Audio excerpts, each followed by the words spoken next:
5 लाख दिलको दहेज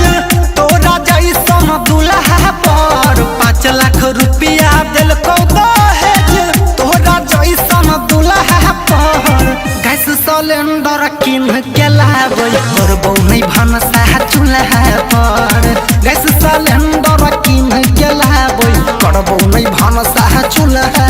पर बाप हम 5 लाख दिलको दहेज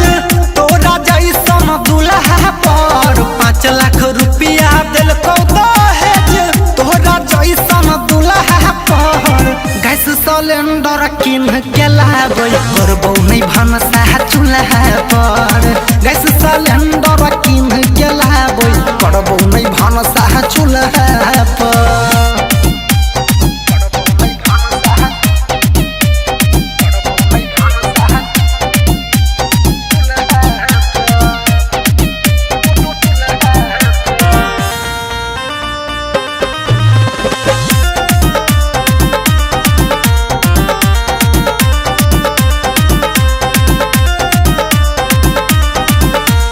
उस वाला घर में हम नहीं रहबो बनाइले घर तू पका रे हाट बजरिया पैदल नहीं जइबो किन ले एगो 4 चक्का रे मानबे नहीं तू बतिया हमर मानबे नहीं तू बतिया हमर मारबो तोरा कुल्हा पर गैस सिलेंडर किन के लाबै करबो नहीं भनसा चूल्हा पर गैस सिलेंडर किन के लाबै करबौ नहीं भनसा चूल्हा पर।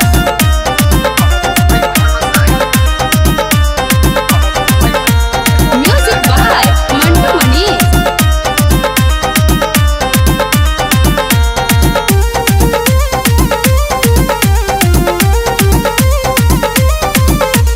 कान तू खोल के सुनै राहुल राजा करबौ नहीं कोनो काम काज रे महारानी बहन के घरे में रहबौ करबौ अकेले हमरा हाजिर रे